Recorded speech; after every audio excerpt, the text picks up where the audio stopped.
Welcome to Influence Matters. I'm your host, Clara Rose. Each week, we talk about crafting your message for the world or other matters of influence. Or I have a special guest that I think is doing something unique or interesting in the marketplace. And I think that you might be interested in what they have to say. Either way, if you are building a business, ministry, cause, or brand, you are in the right place, my friend. Today, I do have a special guest. She is a part of a networking group that I'm in, but is doing something really unique in the marketplace. And I think that you're going to want to hear from her. So please help me welcome Dr. Trisha. Thank you for being here, my friend. Thank you for having me. I'm so blessed to be here. So, Trisha, Dr. Trisha, is a nurse practitioner and a fertility consultant. So, tell my viewers, what does that? We all know what a nurse practitioner does, like in general, but tell me what you do really. Give us an Yeah, so understanding. what I do is I work more from like a naturopathic or holistic standpoint now. So as a nurse practitioner, we're trained in more of the traditional style of medicine. However, I found that not only did I struggle outside of the realms of what traditional medicine could help me with, I now work with a bunch of couples and women who struggle outside with fertility. Where they're just not getting answers from traditional medicine and they're just getting pushed towards more conventional treatments that might not align with what they want to do, or maybe they just don't feel that that's the right place for them yet. And so we dig deeper to find root causes of the underlying, what is going on under the surface. The infertility is like the tip of the iceberg, and we figure out what's going on under the iceberg so that we can heal naturally and restore fertility naturally the way that God designed. So, that makes it sound like there are lots of different reasons for infertility. So, is that a fair statement? That is a fair Uh, statement. Yes. So Yes. what kinds of things then might cause infertility that we might not think of? Yeah. So typically, if you go to your doctor, they'll either diagnose you with something like PCOS, which is like a metabolic Mhm, condition that affects mhm. the reproductive system, or things like endometriosis that we know can cause tissue to grow places where it's not supposed to and affect fertility.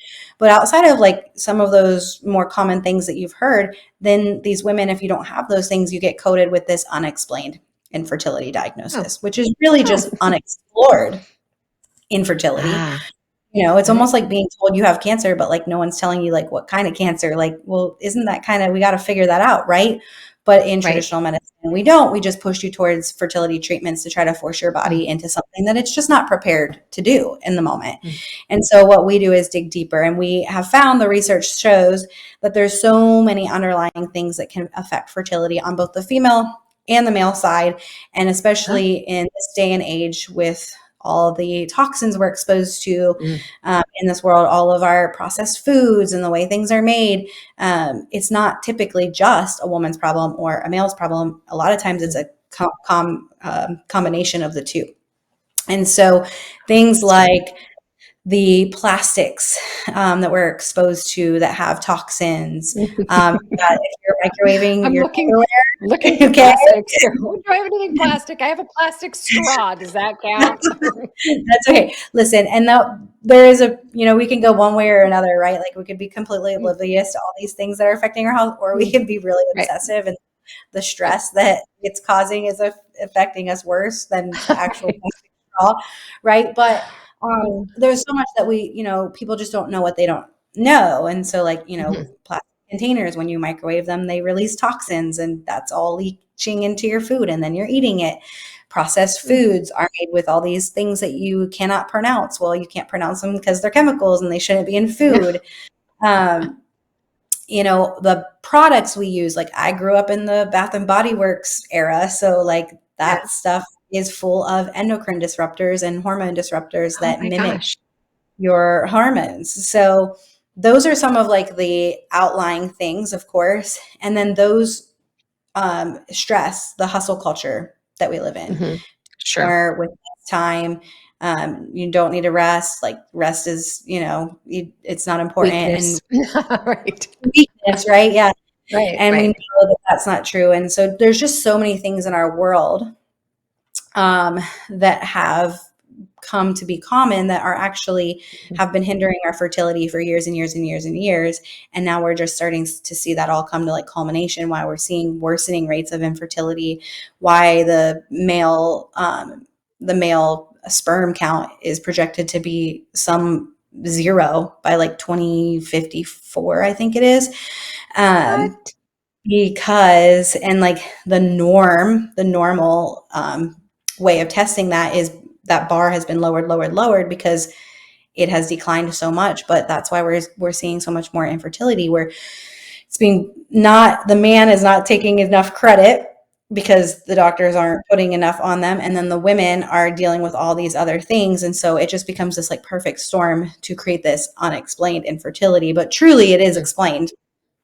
We can see it in more comprehensive testing, like looking at gut health and looking at um, how our thyroid is functioning, how our Mm. adrenals are functioning. So there's a lot more deep diving that we can do, and really God given tools that we can use to heal the body and restore fertility, so the body feels safe to procreate. Wow, so much more than so from the outside, of course, looking in, I had children young, and then there was a period of after my daughter, there was a period of a few years where I wanted to have another baby, and I like for 3 years we did like the fertility drug thing. We weren't in a position financially to afford, uh, the big things, right? So it was just the fertility drug, but just the I'm sure it was, the raising of the cortisol levels because you're stressed out about, right, not being able to get pregnant. And then, every month waiting to see, am I? No, I'm not. And then, this cycle of hopeful and sad and hopeful and sad. And, after 3 years of hopeful and sad, right? Or for some people, way longer, well, we're going to adopt, or they just give up and never have children, or whatever happens. Certainly not the way anyone wants to feel about something that's supposed to be such a joyful thing. And I don't think that we talk about it in society much, right? It's oh, they adopted. How come they adopted? Oh, well, they couldn't get pregnant, right? More, it's a little more kind of hush hush. So I think we should be openly talking about, yeah, there's a problem here. And guess what? It's not just the woman can't get pregnant kind of thing. It sounds much deeper and much bigger. And if when you how many year 20 what 2050, what did you say the zero for sperm count I was think it's like, projected? but I think it's sometime in 2050, like it's S- dramatically decreasing. Like around We the don't change. corner. Yeah, for real. For real. And Interesting. we've already seen those declines. And in my practice, I get, oh, my husband's was told everything's normal. It's me.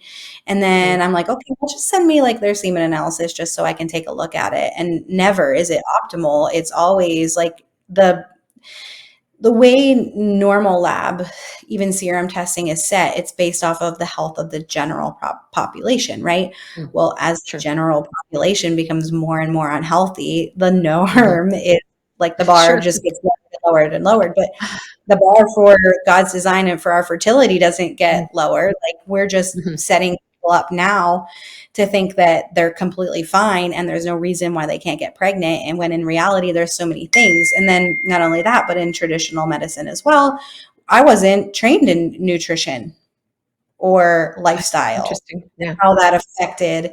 And doctors are not trained traditionally Mhm. in how nutrition and lifestyle affect our health. But it's what fuels our body. So how does it Sure. not?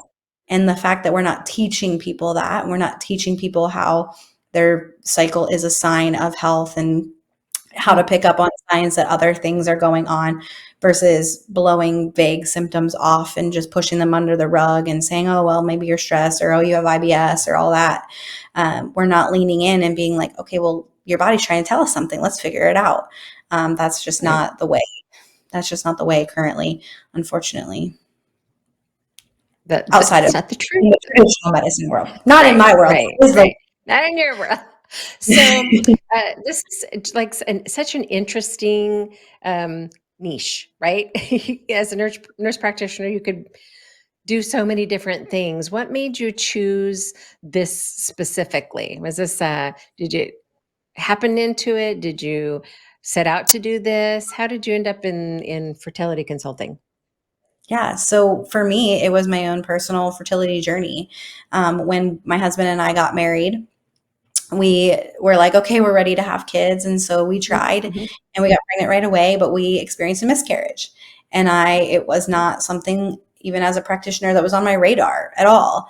mhm. I was at work when I found out it was happening. And I was like, well, I guess I just like finish my shift and like keep seeing my patients. And like there was no, I just like kind of I disconnected. And then when it came to reality, I'm like, okay, well, I believe conception, it's a life at conception. So I lost a baby. Mhm. And so I went Right. in, friend was like, you need to get checked just in case. And so I went in and, they were not unkind, but of course they were like, this happens sometimes. It's Mhm, not uncommon, but I didn't know anybody who had had a miscarriage. So it wasn't mhm. really on my radar at all. And then we did end up having my son.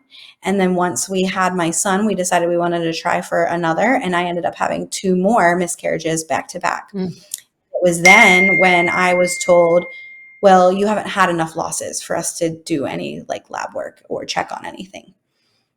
And I'm like, you literally just told me I have to have more babies die before you'll care. Right, Like that's what right. they told me. And when they said that to me, um, I knew that eventually at some point in my life, like it was my calling to change that narrative and to fill that gap between conventional medicine pushing towards treatments to, just try for a year, right? Like, I knew there had to be more, and I knew there had to be a reason why it wasn't just a fluke that this had happened to Right. me multiple times, and I didn't know anybody else around me that it was like happening to. And there was a huge Mm. comparison game because we were living overseas at the time, and a lot of my friends were getting pregnant and they were having a healthy baby, and I wasn't, and I didn't around the same timelines, and that was really hard. And there was a lot of questioning of why God, why is this happening to me? And um, I Sure. really had to dig deeper in my own health. And I had been on, nutrition, lifestyle, health journey for a long, long time. So that wasn't new to me, but I'm like, this has to play a role. So lots of research, got my doctorate, more research. I actually had more miscarriages, two more after that. And I knew that it was God's calling on my life to help couples in this space because it's just such a real thing that couples are facing and they're walking through it alone. Um, and I didn't want anybody to have to walk through it alone the way that I did. Wow. So you're like, all right, here we go. This is what we're going to do. So tell us a little bit about how you work with people. So obviously, in this day and age, we don't have to be in your backyard, right? We don't have to be able to come into um, your office, or is that a part of it? Do you have to have like an initial visit, or how does that work? No, so since as I am a nurse practitioner, but I'm not functioning under my license because I am not prescribing and I'm not treating anything. We're really using nutrition, Mm. lifestyle, strategic supplementation to Okay. heal the body. And the third party testing, it's all third party, so it's not ordered through me, but Okay. we are doing it together. So I can do everything virtually. I have clients all over the country. Nice. Such a blessing to be able to help people all over the place. So this is my office, but this is also my house, which is another Okay. beautiful thing, creating that for, me to be able to support the kiddos that I Mhm. work so hard to have. And Mhm. so it's just a joy. So you can even come in your pajamas and see me, come as you Yeah. are, nice and easy. But what we do depends on what level of support you're looking for. So Mhm. I work Okay. with clients. in my signature program for 5 full months where we see each other every 2 weeks. We walk through all the functional testing, we create an actionable plan, and then we walk that full plan out together, really helping you keep accountability, praying for you, troubleshooting anything that needs to be troubleshooted. We really are just walking hand in hand throughout the whole process. I prefer when the couple, like when the husband is on board as well. Mm-hmm. It makes the process just so much better, because walking through it alone is definitely harder than walking through the That's journey true. with a spouse. So I really lean into that. I also have options for people who might not be quite ready for that level of investment, or maybe they don't need that level of support, where we do all the functional lab testing, and we do like an onboarding call where I get to know you, and then we do a full comprehensive review of all the testing and the plan that we've built out together. And you can kind of walk that through either through my membership with me, still not seeing each other every 2 weeks, but at least once a month, where we have touch points. And then you also have access to like a group call, or you can take it and run with it Nice. on your own if you feel really confident. I have a lot of clients who come to me and they feel like they've done everything, right? Sure. They're doing good with their nutrition. They're doing good with their lifestyle. They've switched a lot of things up, but there's just been this underlying root thing happening that they haven't strategically tackled yet, that they just need to make some shifts in the correct direction. And then they feel really confident to walk the rest of it out on their own. So I have multiple options. Multiple. Very nice, because some people are more that way, right? I'm definitely not that I'm 60, so I'm not looking to have any babies, but right, I can't have any babies. Lord, I wouldn't even want any babies, but uh, I'm definitely that Don't say never, personality. okay? Oh, there's no pieces. The pieces are gone, so it's not happening. Oh, mercy. For a long, long time. But I was very young. I ended up having a hysterectomy after like multiple problems after these 3 years, 3+ years of infertility struggles. And so I don't know how all that, what really went on. It was a long time ago. And so it was just like, we don't really know. Oh, let's, try this and let's try that. And then, ultimately it just ended in a hysterectomy. But I was in my 20s still when I had Wow. a hysterectomy. So a really long time ago. So yeah, I'm well beyond that, but I'm definitely one of those personalities that had somebody said, okay, here's a game plan. I'd be like, okay, yeah, just give me the information and get out of my way, kind of, right? Because that's just who I am. So some people are looking for that, right? They're looking for the help and the support, but they don't need the hand holding, I guess, if you will. But then there are others who do, right? Need that more connectedness, need the support at a deeper level. So I love that you offer different options for people. And the fact that you're completely virtual is just, I guess, a sign of the times that we're in, right? That you can get that kind of help or any help from anywhere. I run virtually as well, right? I can help anybody anywhere in the world write their book, right? Or anywhere English speaking. I should preface that, but it's just a great time that we live where we can help so many people with something we're passionate about, no matter where they are, so to speak. So I think that's a wonderful thing. So tell us, I don't want to run out of time before you have an opportunity to tell us the best way if people are like, oh, Dr. Trisha's for me, I need to talk to her. What's the best way for people to connect with you and learn more about what you have to offer? Yeah, so really the best way to get a hold of me is over on Instagram. If you have Instagram, I'm there it's just at Trisha Zehrung. It's my name.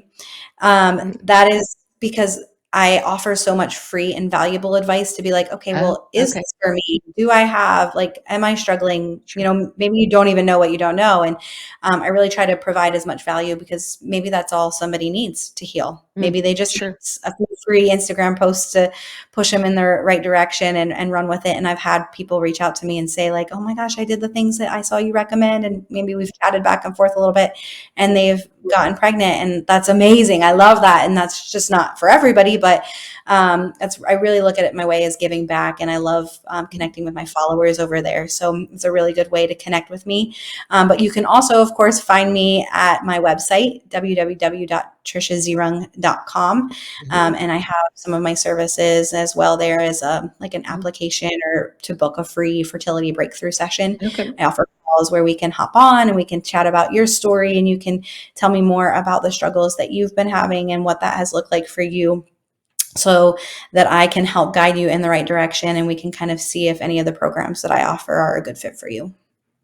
Okay. So if people don't have Instagram, I'm a newer Instagram person, so that I would have like 6 months ago fallen totally into that category of not being on Instagram. Is there another place that they can get the free stuff, or is there another place? Do you have a YouTube channel, or do you have any other place that people can connect with you? I'm about to start a podcast, so there will be that, and that Yay! will be streaming Okay. on multiple platforms. And on my website, I'm about to get some blog posts up, as well as signing up for my email list because I send lots Okay. of information that I don't even doesn't make it to my Instagram Okay. on my email list, and I have it's called Trying to Conceive Tuesday emails that go out Okay. um, to give Okay. people more information Perfect. and feel empowered. So those are also great options to connect with me over there. And I have a free offer too that I can send your way that Nice. you can offer your watchers. So that's a really easy way for people if they just go to your website, Trisha Zehrung, Zehrung.com, and then get on your newsletter. So I assume there's like an opt-in button or something. You Mhm. can say, hey, put me on your. Okay, so that's a really great way for them to just every Tuesday you're going to show up in their inbox with some cool new thing that they should know. Right? Yeah, That's I'm a going to talk to them like we're fertility BFFs and get them the BFF. nitty gritty information that they need to know to optimize their fertility naturally. I love that. And of course, I have to ask you, I saw on your information that you are an author. So you have a book? So I am a published author in journal Okay. articles. So I Okay. published with my doctorate. My final project was published, as Okay. well as Okay. I was published in Nurse Educator as well. So that Okay. was All right. If you had a fun. book, I wanted you to flash it for us. No, no, you and I, you'll No? know because you'll be helping me with Okay. Okay. it. Okay. Okay. You'll Just know when it's time when, for that. when it's time. Okay. So tell us about your podcast. When is that happening? Because I think that's going to be super exciting for people. Oh, I'm so excited. So, Instagram is great for like short, like getting to know people Right? kind of a little bit, but I really need people to see my heart and how much I care Yeah. about helping them. And that's really the whole heart behind my podcast is to help Mhm. couples get this information that they need Mhm. without Mhm. having to dig to the depths of the internet on their own. And so I'm hoping to launch in probably the middle of April. I Nice. have my first few episodes drafted out. I just got to figure Mhm. out my podcast corner because like the post-it notes I don't think are quite the right vibe. So Not the feel. I'm or actually we're moving we don't know exactly when because we're building and that could be whenever. Oh, But my husband sure. Right. built a whole office slash podcast studio Nice. she said. So it's gonna be Nice. amazing. I mean, I don't need any of that to start getting my information out to Right. people now. So that's going to look for that in I will. about April. It's going to be called Fertility by Design. Ooh, I like it. That's so Mhm, good. Fertility by mhm. design. That's really good. I am anxious to watch you launch that. And this is like year 8 for me. So old hat, been doing this for a long time. But I love it when people take that next step and step into podcasting, step into just getting their voice out there and making a difference in the world around them, which you are doing, my friend, which I think is super cool. Okay, so we just have a few minutes left. Any last thing that you'd like to share? Words of wisdom? Any last little thing Yeah, I you'd think like to that, say? I always want to share if there is anyone listening who has felt that like roller coaster of emotions, like you were describing earlier, Clara, that, hope, despair, hope, despair. Yeah. It's like Mhm. almost like a trauma. You're Yeah. reliving like a trauma each month. And it can be very easy to become hopeless in your Mhm. situation. The Mhm. doctors can make you feel very hopeless, like your situation is hopeless. Mhm. And what I really would love for anybody who is going through that, that's listening to this, is to know that it's not hopeless. There is always hope, especially in Jesus. If we put our hope Mhm. there, healing can come in multiple ways. And when we, stop blocking out the noises that are speaking negativity over our bodies and start to trust our innate ability to heal and trust the Lord and His timing, no one can steal that hope from you. No one. Mm. It's That's everlasting. It's where you draw your joy from. And the funny thing is when you start to truly lean into that and you start to just focus on your overall health and healing your body, it miraculously makes everything else fall into place. And that's when mm. pregnancy does happen. And so, if you've been on that hamster wheel of being told that everything is normal, nothing is wrong, don't believe it. Hop off that hamster wheel and come find me, because we can absolutely work towards, because your body is always trying to give you signs and signals that something's Mhm. going on. And, I have so many people who maybe are more like your age, Claire, in a different season of their life now. And so many have told me, like, I wish I knew you then. Right. I wish I knew Yep. you then. I wish I had done that. I wish there was somebody doing that. And so what I really don't want for people is for them to look back and be like, wow, I Mhm. really wish I would have done that. I really wish I would have stepped outside of my fear and comfort zone and what I thought I could afford or spend on Mhm. myself Right. and invest in myself, Yep. because you're always worth it. You're worth every Yep. investment. We know we've invested in being in a mentoring relationship, and Mhm. it's always worth it to It's always invest in worth your. it. Always. Mhm. Yep, I agree. All right, we are out of time, my friend, but thank you so much for spending some time with us today. Wasn't she wonderful? If you are in that position where you need some help, absolutely reach out to Dr. Trisha, hop on her email list as a minimum, right? Just get her coming into your email box every week, giving you some tips, tricks, tools, whatever to help you on this journey. And before we go, of course, I always want to say I would love to connect with you if you are in that space where you're ready to get your book out of your head and out to the world. You can hop on over to my new app, The Savvy Author. Download that. It is free. It's going to tell you everything you need to know about becoming an author, or head to my website, clararose.com, and I can get you started over there. All right, my friends, I will see you same time, same place next week.